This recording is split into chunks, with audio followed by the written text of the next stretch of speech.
Good morning and welcome to YW Live Lunch and Learn, our very first show for 2025, live from our studios right in the basement of our YWCA Hartford region. And today I couldn't be more excited than to have as our guest the 68th Mayor of the City of Hartford, the Honorable Arunan Arulampalam, most affectionately known as Mayor Arunan. So welcome. Thank you so much for having me on here. You know, I live right off of Broad Street. I pass by this probably every day, and I didn't know there's a beautiful podcast studio right here in the basement. This is really cool. And Persimmon Petals right next door. That's right. Had to get that in there, of course. So, good plug. Well, thank you so much for joining us. And, you know, I'm sure you've been quite busy over this past year, and we'll get to that in a minute. But first, I think you have a very interesting story, and a lot of people probably don't know it, right? Yeah. Sri Lanka. Yeah. Kind of growing up in Zimbabwe. Yeah. Right. And then how did you get to Hartford? That is a long story, a little bit of a long story. But yeah, I was saying before we got on, I don't know that I've been mayor for about a year now. I campaigned for a while. I don't know that anybody's really talked about my story, so I appreciate it. You know, my parents are Sri Lankan, as you mentioned. Yes. They are part of a minority group in Sri Lanka, the Tamil people, and there was a civil war. You know, it's after a number of decades of discrimination, after British colonization of a majority group against a minority group. There was a civil war, and they both really lost their homelands, lost their homes, and left. They got married the year that the fighting was most intensified. In 1983, my dad was already out of the country. My mom had to sneak out and took this. They just celebrated their anniversary and retold this story. She took a plane ride to England where my dad was and said she was going on vacation, and they didn't know if she was going to be able to make it through customs. And so her mother-in-law, my grandmother, came with a stack of wedding invitations for the next week and didn't put it in the mailbox until she'd cleared customs. She got married. Yeah, she got married very quickly. Wow. And they couldn't stay in England. They moved to Zimbabwe, where they had me. And when I was very little, there was some political instability in Zimbabwe as well. They were trying to figure out their route. And my mom's uncle, my great uncle, was living in California at the time, and they came over to California. They packed a bag. They packed up their stuff. They weren't sure whether they were going to go back. I was saying this a moment ago. Initially, they thought about maybe going to Canada, and Canada closed their borders to Sri Lankan refugees. This was in the 1980s, and the U.S. was not anywhere near where we are now, but still had pretty conservative immigration policies. But my mom was a science teacher. She got a job as a science teacher, and my uncle helped them hire an immigration attorney and built a life in California initially. I grew up there, went to school in Atlanta. I met my now wife in school. We were part of a Christian group together, and we were the only two Democrats in the Christian group in Georgia. Yes, I can imagine. And so we'd met through the Christian group. And on election night in 2004, we were both at a John Kerry election night thing, and we bonded on our shared political beliefs, our shared social beliefs, our kind of social justice beliefs and social gospel beliefs. And we're friends for a while, and started dating right before we graduated college in 2008, and then I lived in Atlanta for a little bit, worked in Democratic politics in Atlanta for just a year. It was a very different time in Atlanta than it is now in Georgia. And, you know, I think there's a lot more hope, obviously, for Democrats in Georgia now than there was then. Keep hope alive. Right? But my wife is from the Hartford area, got into divinity school at Yale, and I kind of followed her up. I didn't know what I was doing with my life, and I followed her up. Went to law school here, and after law school got a job in Hartford. We moved into Hartford, and you know, I tell people all the time, I've been in a lot of different places. I moved around a lot and been in a lot of communities. This was the first community where the city really felt like home. Like I felt embraced, where I felt like it reflected the diversity of my upbringing and my family, and also, it is Hartford is a large family. It's- It's not a scary city. It's a large family, and that's true. I love that about the city. That is wonderful, though, but what a wonderful story. And I'm sure that a lot of our listeners did not know that. So, who were some of your great influencers? It sounds like your now wife was probably one of them, but how would you consider that you were mentored, or who influenced you when you were growing up? Yeah, that's a great story. Great question. My uncle who brought us to this country was a real influence on me. I lost both of my grandfathers when I was pretty young. One of them died when I was 3 years old. One died when I was 12 years old. And he is in many ways kind of the patriarch of the group of our family that is in the U.S. My family is scattered throughout the globe. Because of the war, we've got family that just went wherever they could. So we've got family in Australia and England, and kind of all over the place, Canada, a lot of them. But he really kind of brought our family together. Was the holder of many of the family stories, and also someone who believed deeply in both his faith and the need to act because of that faith. My parents were real influences on me growing up. I read a lot. Um, I didn't have a lot of the same experiences as kids I went to school with, kids I went to college with. But I had books and um, have always been really into the life and teachings of Mahatma Gandhi, of Dr. King, but a lot of the folks who influenced him, um, Baynard Rustin and Cone and others. I got a lot of my mentorship, not directly, but through the things I read about other people who I admired. That's so inspirational. Thank you. So, prior to running for mayor, let's see, you were an attorney at Updike Kelly, Yeah. right? You were deputy commissioner for the consumer protection for Governor Lamont, Yeah. and then you led Hartford Land Bank. So, what led you to politics? I've always been interested in politics, and it's, I think, something that I've felt on the outside of for a long time. It felt like something that people had different upbringings and different experiences were maybe a part of, but I've always keenly observed and watched and read about politics. Before I was in law school, I worked for, I mentioned I worked on some campaigns in Atlanta. Yes. I worked at the state capitol for a little bit at a very, very low level. I was Oh, you cut your teeth. sessional, yeah, which was great. I think one of the great blessings is that I have been a nobody in Connecticut politics for a while, and so you get a sense of how people treat you when you're nobody, and it's really eye-opening. Yeah.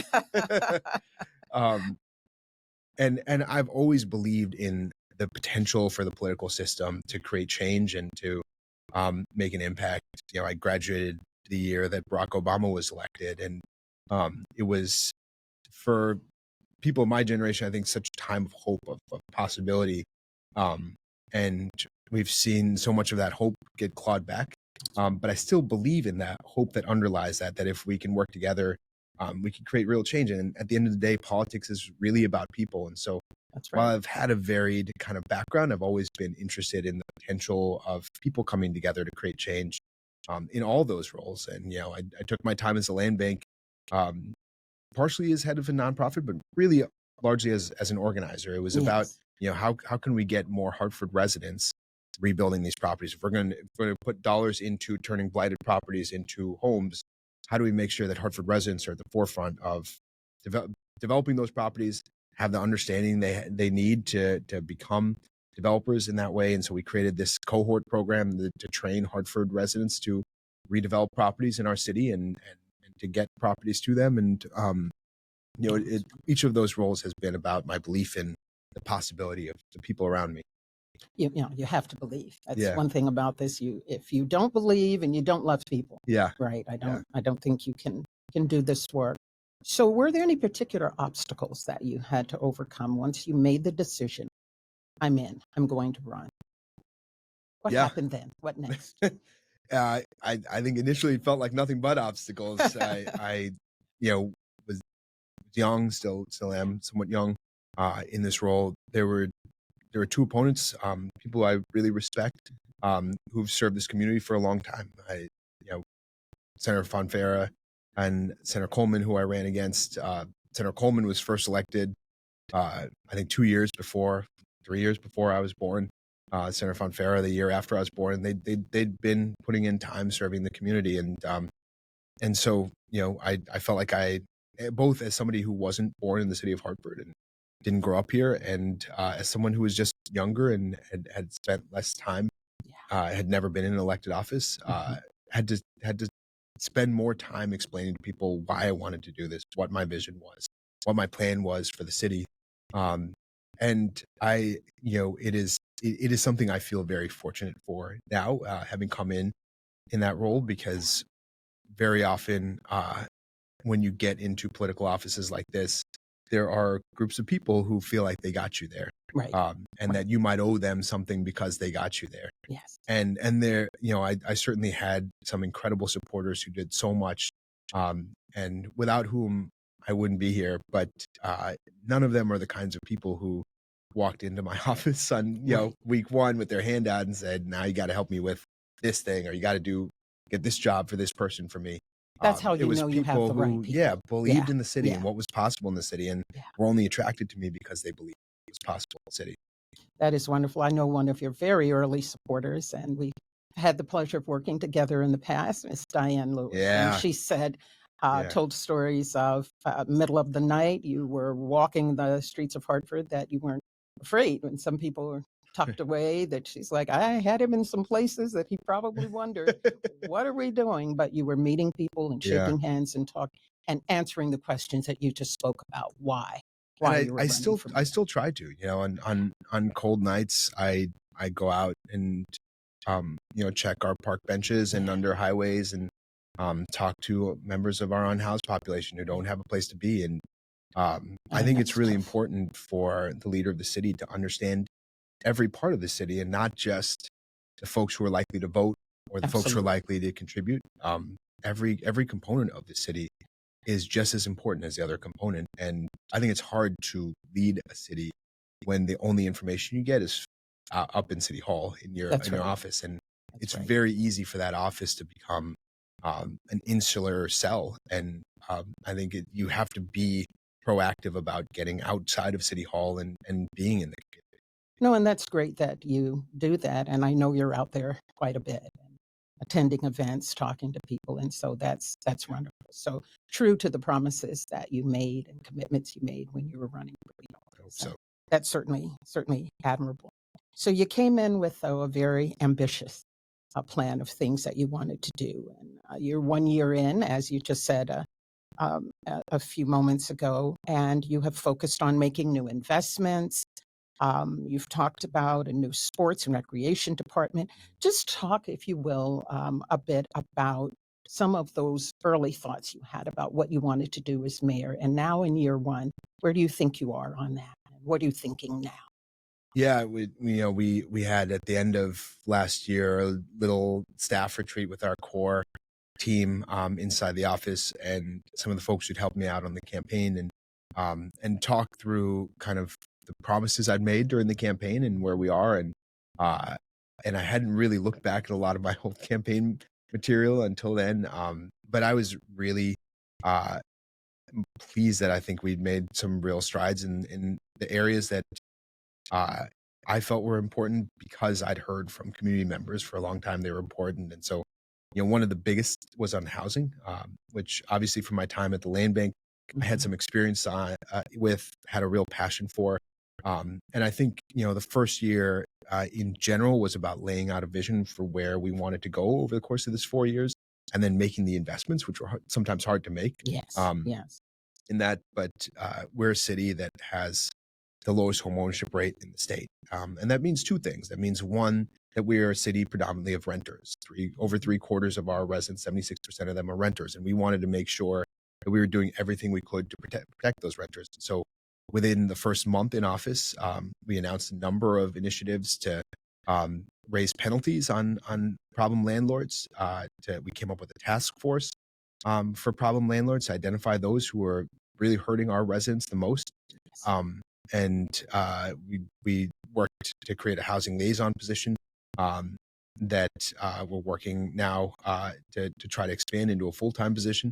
But and then towards the end of the year, we out of that problem landlords task force came up with a list of the worst landlords in our city. And what we did was we didn't just name the LLC, we named the actual individual, which is something that I think a lot of leaders in the past have shied away from because of the inherent dangers in that. And I will tell you, one of those landlords that we have referred to the state's attorney's office for prosecution because of the egregiousness of their actions in our city, have threatened openly to sue me personally, in my personal capacity, for libel.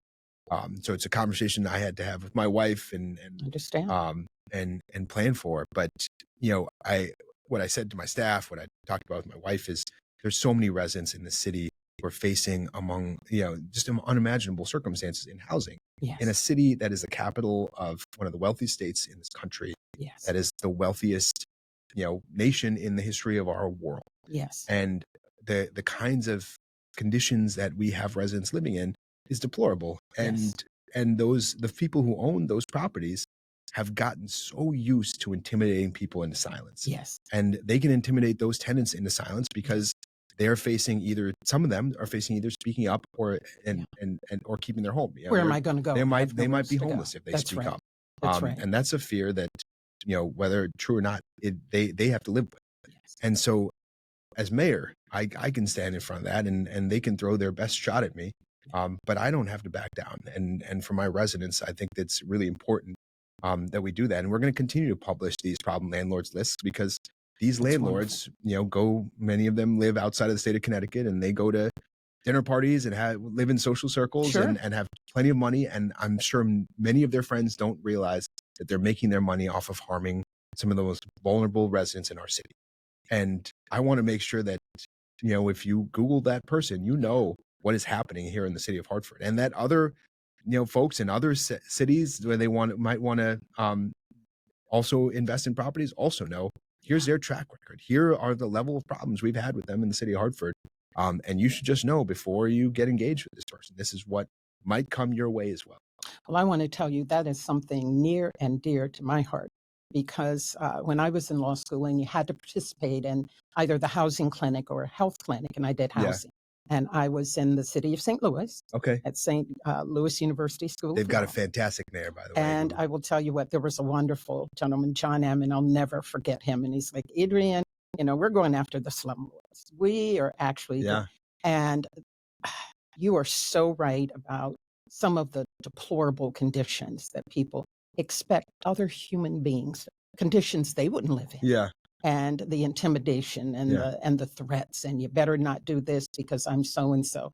But sometimes you have to be unafraid and you have to say, if enough people get behind this action, it happened in St. Louis, it's happening here, and I appreciate it. I know we like to use PC terms, but these are people that are holding folks down. And slumlord doesn't sound so great, but in many ways, that's exactly what they're doing. But because of the legal ramifications, I've been advised by my counsel not to call anyone slumlord and not to call our list any particular person, not to call our list the most wanted list. But I want to make sure that we send a very strong message that if that's how you choose to engage in your business practices, Hartford is not a welcoming city. And I'm so glad that you said that. And I will tell you, it wasn't until 2020, so 10 years after I'd been here. And there's a long story I won't get into right now, but we started in Windsor and we were winding through the North End very slowly. And this was a funeral processional, a mock one for George Floyd. And in that slow drive, and to see the lines of demarcation and to get to areas where there are no words. It was so deplorable and so disgusting. And you wondered, why isn't somebody doing something about this? Yeah. And so I can tell you that I'm personally thrilled, and I know others are too, that this is something that you are addressing, and you are addressing this from a genuineness of understanding. People deserve to live a certain way. Yeah. And those who seek to take advantage of them should pay the consequences.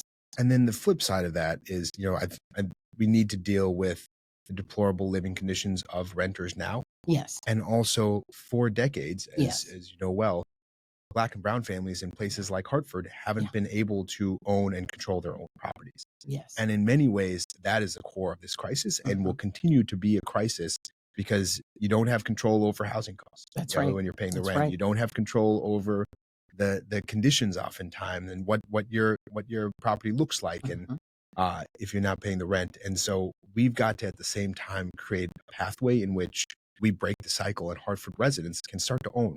Right. West Hartford's got a 70% home ownership rate. Glastonbury's got an 80% home ownership rate. We've got a 23% home ownership rate.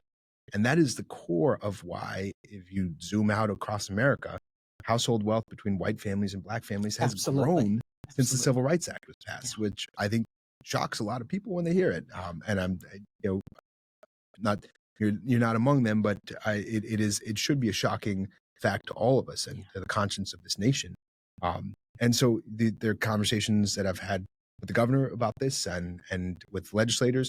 But we want to make the investments now in ensuring that home ownership can take root and thrive in Hartford neighborhoods for generations to come. And it's the kind of thing that I will work on in my entire time as mayor. And, we'll start to move the needle, but won't see the full fruits of it in the course of a decade. But my hope is that the next generation, the generation after that, will see a very different dynamic in terms of the control of properties, in terms of the ability to build wealth for families, for Hartford residents here. And so we started that by setting aside $6.5 million out of a total $11.5 million for a neighborhood investment fund. $6.5 million is going into housing that with a specific emphasis on housing that leads to home ownership. See, and that's wonderful. And it's well established. That's how you build family wealth is through home ownership and the ability to pass that on generationally. So that's wonderful. Yeah. If you don't mind, let you get a sip of your coffee there too. If you would quote those stats once again, because I'm sure most people don't realize that the difference between home ownership rates in Hartford versus some of the other cities. So 23% home ownership rate in Hartford. Now I live, as I said, down Broad Street near Broad and Park in the Frog Hollow neighborhood right there. It's a 7% home ownership rate. We're on the edge of Asylum Hill here, where it's a 9% home ownership rate. So a number of our neighborhoods are in the single digits. Yes. But 23% citywide, which is the lowest in the state. Sure. West Hartford is just a hair under 70%, and Glastonbury is 80% in their home ownership rates. Sobering, isn't it? Yeah. Sobering. So just switching topics for a moment, you're back from the United States Conference of Mayors. Yeah. And I'd love to hear a little bit about what that experience was like and whether or not there was conversation about how the new administration is going to impact a number of our cities, particularly this one. Yeah, I mean, I think that was the biggest topic of conversation. I've gotten involved with the U.S. Conference of Mayors in my first year. Got onto their leadership, the advisory committee, and they had a fall conference for the leadership, and the biggest topic was home ownership, was housing broadly. But there was, from a room of mayors, both Democrats and Republicans, great optimism in terms of what could, this is before the election, happen under a Harris administration for housing to address the real problems we're all facing. And at this, among both Democrats and Republicans, I think a willingness to try to work with this administration in the places where there's potential to see alignment, but real fear for what this means for cities. And I'll give you an example in the city of Hartford. Please. We've talked about how in this past year, we've had the lowest rates of murder and the lowest rates of shooting that we have had on record. We have data going back 20 years, which isn't forever, but that's significant.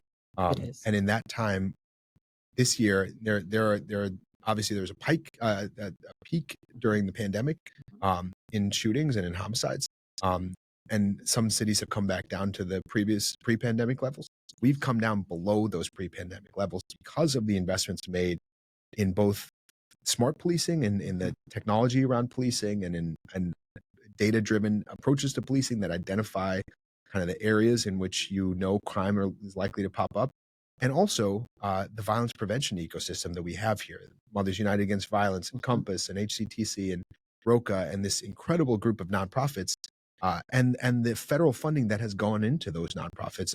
The investment in public safety from the federal government in the last administration rose substantially and is, I think, directly correlated to our lower crime stats. And they slashed the Office of Gun Violence Prevention, which I think had a real impact on crime nationally.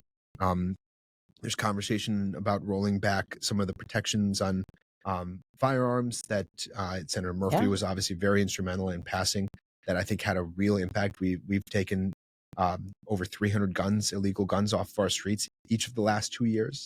And those investments in policing and modern day policing that we don't know exactly what's happened in all this federal funding.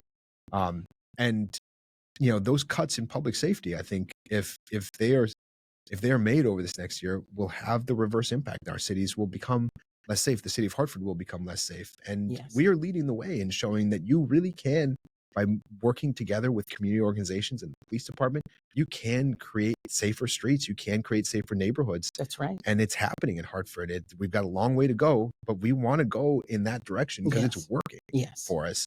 But these federal cuts, if they happen, will significantly impact our ability to do that. And so, in a whole host of ways that I think are really bipartisan, that are across the board, folks who are running cities are worried about what this means for us, and housing, which is probably the greatest crisis we have nationally. We don't know if there's any appetite to tackle that with the level of aggressiveness that is needed to be able to tackle a crisis of that magnitude. Now, I think I'm hopeful that in the state of Connecticut that we will put work into really tackling it at the state level. And another reason I feel really proud to be a part of this state and the progress happening in the state. But nationally, it just doesn't seem like there's an appetite to deal with things that really impact people. Which is sad, and that's another whole conversation, isn't it? Yes, it is. We'll both get ourselves in trouble, wouldn't we? If we said what we really wanted to say. But I guess just this past Saturday, you just named a new police chief, and I know that was a considerable process that you undertook. And you talk a little bit about what your hope for this new police chief. You guys were a part of that process and had a really robust listening session here. We had a series of listening sessions organized by our new Office of Violence Prevention here in the city of Hartford that took feedback from hundreds of community members, compiled it all, and worked together collaboratively to build out a job description centered around what we're looking for in public safety, to look for the best police chief we could. We started a national search, had applicants from all over the country, had a couple of applicants from other countries. I don't know how they heard about Hartford, but they did and applied, and had a really rigorous process. We asked, we whittled it down to stage 2 group, which was still pretty large, asked them all the exact same set of questions, and then whittled it down to finalists and had long sit-down conversations with them. And I was just incredibly impressed by Captain McCoy. He's somebody who's became a police officer at a young age after witnessing a shooting on a street and having a really positive interaction with the 2 police officers that showed up. But by the time he was 21, he was made sergeant, and he joked with me about how he had to order around folks in their 40s and 50s, and they were kind of hazing him at the beginning, saying, does your mom have to drive you around? Do you have a driver's permit yet? But did a really good job. By 26, they made him lieutenant. By 29, he was captain of a district in Philly that is 50% larger than the city of Hartford. Wow. 180,000 people. Now at 39, here he is. And was in Central Command there, moved up from that even. And the council member of that district told me that people still say, man, I miss when Captain McCoy was here. He'd answer your calls right away. He was always out in the streets, and just really impressed by. We talked to a number of people in Philadelphia to try to get a sense of his background. Was really impressed by everything I heard. And like me, he didn't grow up in this city, and I expect there to be some pushback because of that. But I think he's somebody who has just got an incredible heart for the relationship between the community and the police department. He came with me to my office hours yesterday at the McDonald's at Albany and Woodland, and had some really genuine conversations with community members around some of the struggles they've had in relationships with police, some of the hopes they have for our police, some of the real support they have for our police department. But it's somebody who I think can lead a really transformational phase in the Hartford Police Department. I think understands the relationship between police and the community, also has a really good sense of kind of modern police practices, data-driven practices, the impact of a real-time crime center and trying to prevent violence within the city and the interaction with violence prevention organizations. So I'm really excited for what the future brings for Hartford. And we appreciated that. We were one of the stops along that listening tour, and certainly myself, my staff, the community members who attended, we took to heart much of what they had to say. And I don't think they held back. No. And I think that you and I think your staff were listening intently. And so it's wonderful that you took all of that into consideration in making this choice. So best wishes. Thank you. To you and certainly to the new chief on that Thank choice. You. So I want to give you just a little bit of a break here. Talked about so many things that you did prior to becoming mayor, the things that you've done and hope to do as you continue on as mayor. How in the world do you find any work-life balance? How do you make that happen, and how is this working for you and your family? Yeah. I know. $1 million question. Probably not the model when it comes to work-life balance. Before I was in quite so rigorous a role, probably had a lot more hobbies and things I like to do for fun. And I play music. I love watching sports. But in the last year in this role is really all encompassing. It takes up all of your time. It takes up all of your mental capacity. And so I've really prioritized family. I've really prioritized, trying to spend the time I can with my kids as they're growing up. We've got 5 little kids, 11, 10, twin 9-year-olds, a 3-year-old. And so this has been, a little bit of an adjustment for some people within City Hall, but at 4:30 every day, unless I have an event to attend at that specific time, I will leave City Hall and go home and try to be there for dinner and the beginning of bedtime with my kid. And then every night there's something to do. So as soon as we get them down, I usually back out on the road and on to the next thing or doing work from home. But trying to prioritize their schedule, and instead of fitting them around my schedule, trying to be there for them when I can has been big. And my kids, I think, feel that at that age, especially, they feel the loss of time. They also believe in what I'm doing. They understand why I'm doing it and the importance of what I'm doing, and feel a part of the mission. And so to the extent that I've had a work-life balance, it's just been prioritizing my role as mayor and my family. It gives me great joy, and watch a lot less sports than I used to, and engage in far fewer hobbies than I used to. But it's I've got a great family. I'm really, really lucky to have the family I do, and you only get to do that once. I only get to do this job once, and you only get to do that once. But guess what? They will still be your family when you're no longer mayor. That's right. So making sure that you keep those connections, and you do that now. That's right. I think that's admirable too. A family first person. We have a question, and I was a bit remiss in not saying to our listening public to please send in any questions that you may have so that we may ask the mayor. And the question here is, how can you help Gardener's House Inc. That is a nonprofit here in Yeah. Hartford, serves the community, and I Yeah. guess with people affected By breast by cancer. yes. Yeah. And how can is there any possibility for any sort of assistance or help for that particular organization? Yeah. And I've spoken to some of the members of Gardener's House, and breast cancer is an issue that is near and dear to me. I've got one sibling, my younger sister, who the two of us very close. And a week before the election, she got diagnosed with breast cancer. She was 32 at the time. It was a very aggressive form of breast cancer. She's made a full recovery. But it's been a hell of a year. I'm She's sure been going through that. And you can personally identify. it's something I with. personally identify Yeah. with. It is Garner's House, as a number of other nonprofits, have also asked to figure out if there's a building Yes. that we can identify for them. And one of the difficult things, you drive through the city of Hartford and you think there's all these vacant buildings. Can we do something with them?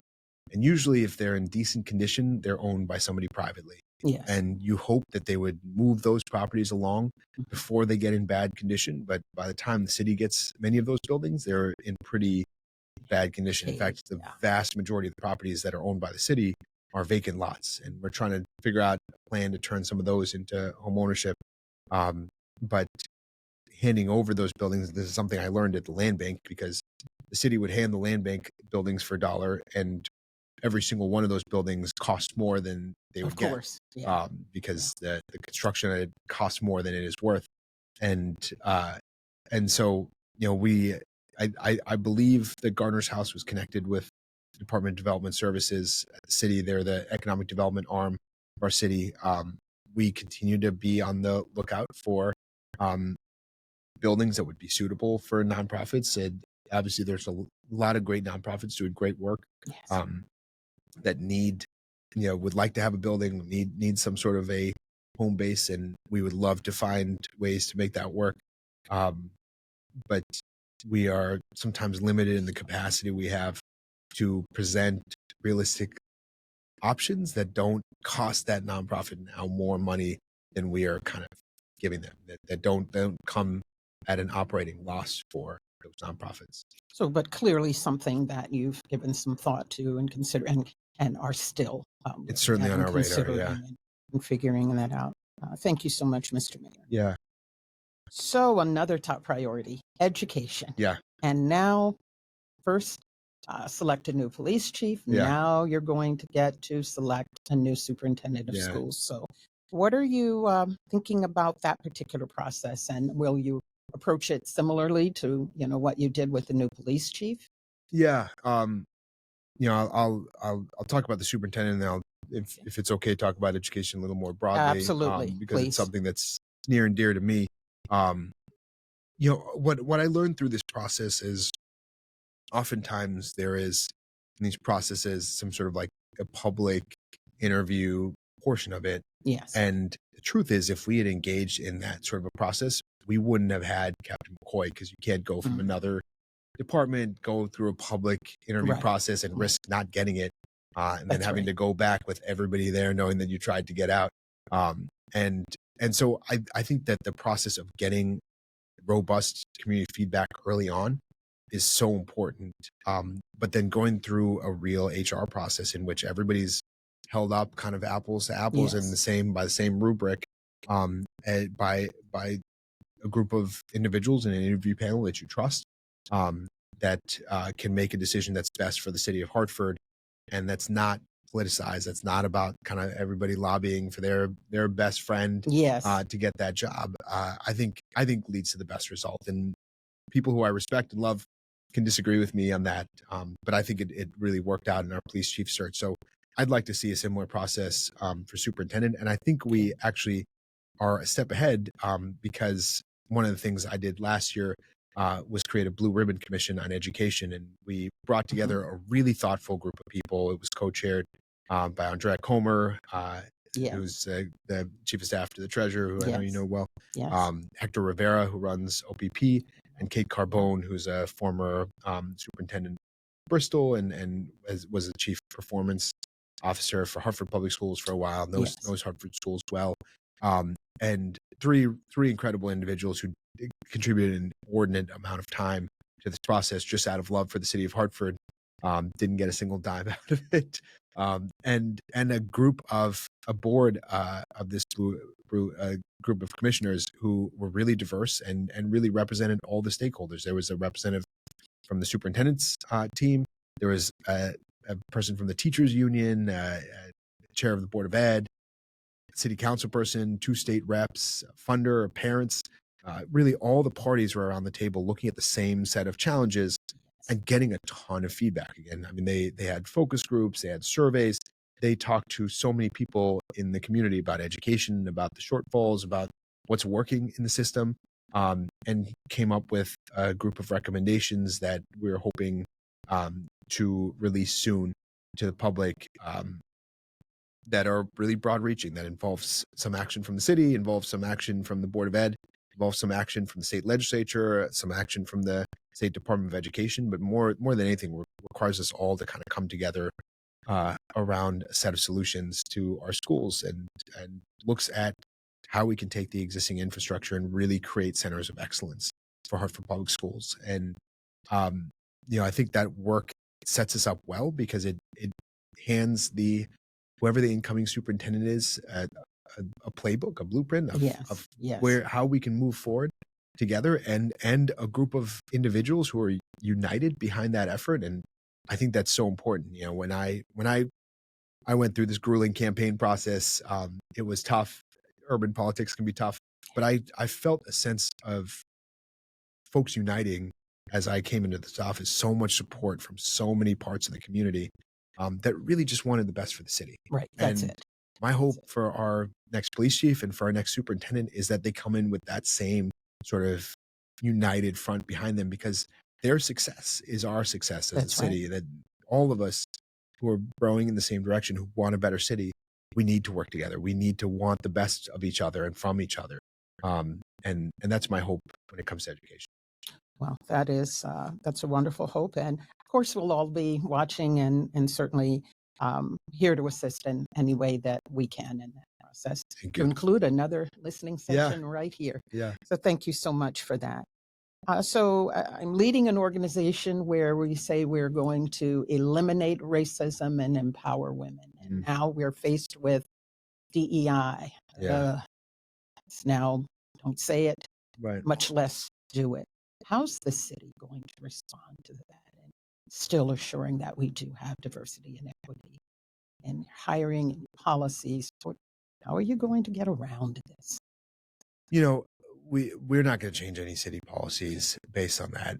We have to respond to the world as it exists, and to ignore the differences in equity and inclusion when it comes to different population groups within the city would be doing a disservice to our residents. And we need to, as a city, face the reality of the world we experience and we live, and not get bogged down and not get sideswiped by these political shows.